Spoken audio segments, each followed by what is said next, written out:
Good afternoon, everyone. This is a eulogy of Leonard Mambo Mbotela, Dad, from childhood to manhood. Leonard Mambo Mbotela was born on 29th of May 1940 in Freetown, Mombasa. He was the firstborn son of the late Baba James Mbotela and the late Mama Ida Mbotela. He was the brother to the late George Mbotela, Monica Galiwango, Donald Mbotela, Betty Mbotela, the late Pauline Mbotela, Irene Kilimatinde, Nancy Mnene, Caroline Mbotela, Joy Juma, and the late Judy Gao. Leonard received his primary education at Freetown Primary School and proceeded to Kitui Intermediate School and later joined Kitui Secondary School.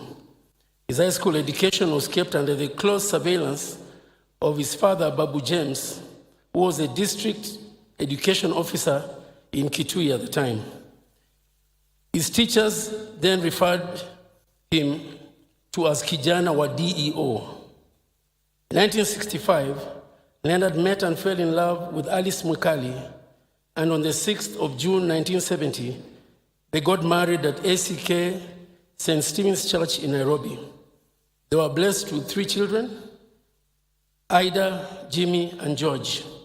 Leonard and Alice welcomed into the family as daughters-in-law Anne and Joy, and were blessed with 5 grandchildren, Clinton, Essie, Lenny, Stevie, and Sheila, all who were dearly loved by their beloved Babu. He was a great-grandfather to Naila and Jana. To the family, he was dad, kaka, bro, uncle, and Babu. Humor was one of his superpowers, and he was generous with it, and he freely served it alongside his wide signature smile that had its trademark mwanya. No major family functions were complete without him, either being the MC or giving a speech. He added his own special flavor to every event, and he knew how to get the crowd rolling in laughter. My brother George, as I mentioned earlier, he was not able to come. He's in America, in Texas. He was not able to come, but I know wherever, where he is, he would love me as his brother because of not being here to read his tribute for him. That the person that you had for your job is unrivaled. Indeed, you are born to be a broadcaster. From the 1982 attempted coup to your sunset years, going through to the studio to record Jehu Nyungwana, the spirit of broadcasting was embroidered deep in you. You were very generous, and you hated to see people suffer.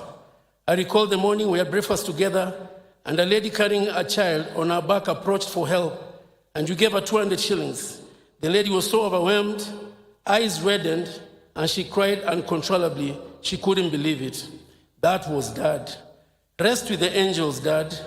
You have gone to a better place, a place of divine rest and joy. Thank you for everything. We will not only miss you, we love you. Amen.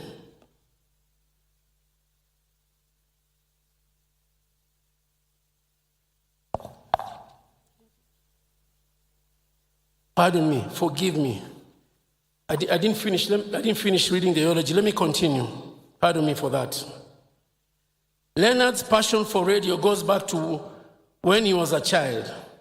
He loved listening to what was the African Broadcasting Service thanks to his father's radio. He used to improvise with soda bottles and exercise books, turning them into microphones and conjuring up his own version of reading the news. Working in radio was a seed that was planted in him really young.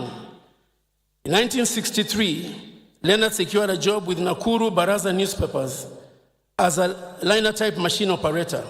He was then transferred to Nairobi, where he worked in the newsroom as a reporter. He loved sending salams and loved hearing his name on radio. His passion for radio was very strong that he approached presenters that he admired and listened to and sold his idea. Salam za Vijana, this one-hour show was an idea he birthed himself and was very popular with the audience. He did this for free while still working for the Standard, and then opportunity came knocking at his door, and his dream became a reality. In 1964, he secured a job with the Voice of Kenya, VOK, and KBC as a presenter. Leonard was proof that dreams are valid. 2 years later, in 1966, Leonard gave the country the most popular and longest-running radio show, Je, Huu ni Ungwana? A catchphrase that is known to every Kenyan home. This radio staple was Leonard's way of using his own words to creating a nation anchored on moral values, a nation that attaches more significance to courtesy and morality than riches. Je, Huu ni Ungwana could be described as Sunday school for Kenyans.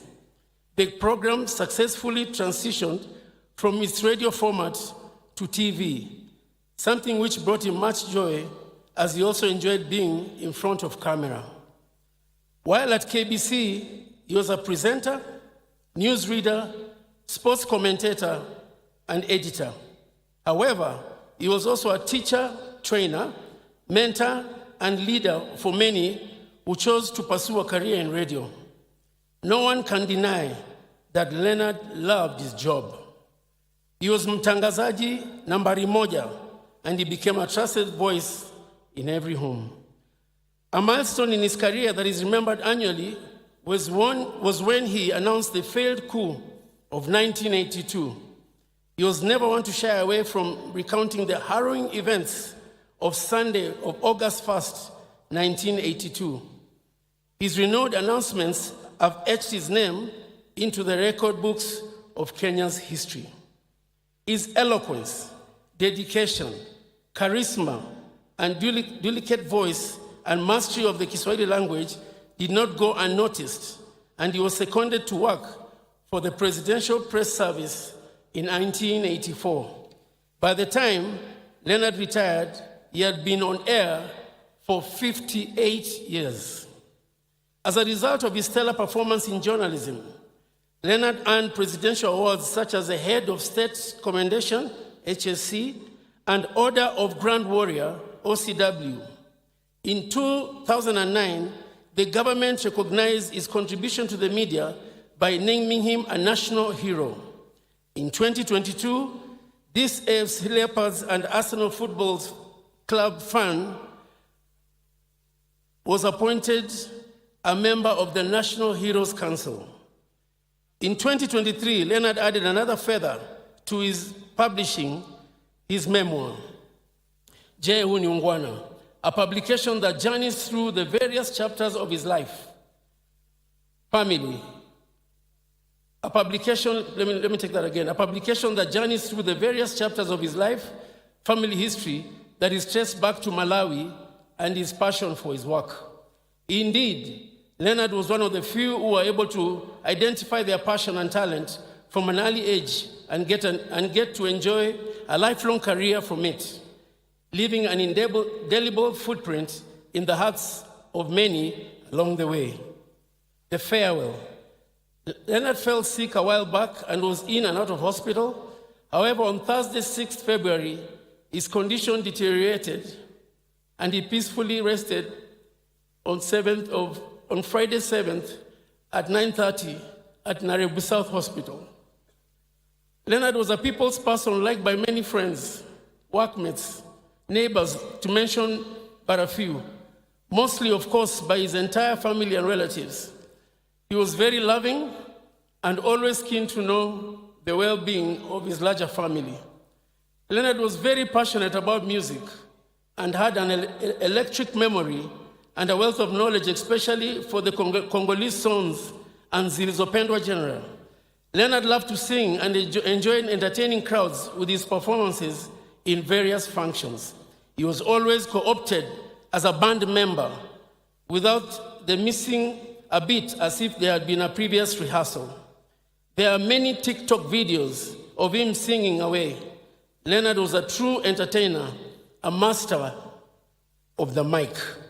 He wasn't just a son to his parents, a brother to his siblings, a husband to his wife, a shemeji to his in-laws, a father to his 3 kids, an uncle or babu. Leonard was very welcome guest in many homes, someone who numerous Kenyans called a friend. Leonard Mambo Mbotela was a man of Mungwana, and of course, who we as a family were honored and blessed to have shared him with the nation and country that he loved.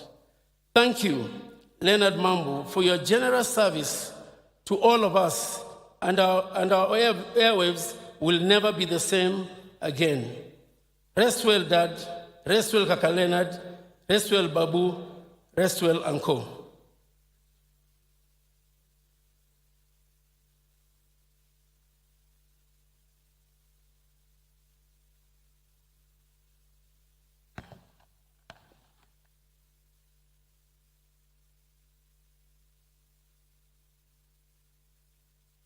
I think I'm going to reread the tribute of my brother George. I'm sorry about the eulogy. I think I got mixed up, but all is good. He was not able to come, still in America, but he's with us in spirit. Dad, the passion that you had for your job is unrivaled. Indeed, you were born a broadcaster. From the 1982 coup to your sunset years going to the studios to record Jehu Nyungwana, the spirit of broadcasting was embodied deep in you. You are very generous, and you had hated to see people suffer. I recall the morning we had breakfast together, and a lady carrying a child on her back approached you for help, and you gave her 200 shillings. The lady was so overwhelmed, her eyes reddened, and she cried uncontrollably. She couldn't believe it. That was Dad. Rest well with the angels, Dad. You have gone to a better place, a place of divine rest and joy. Thank you for everything. We will miss you. We love you. Thank you.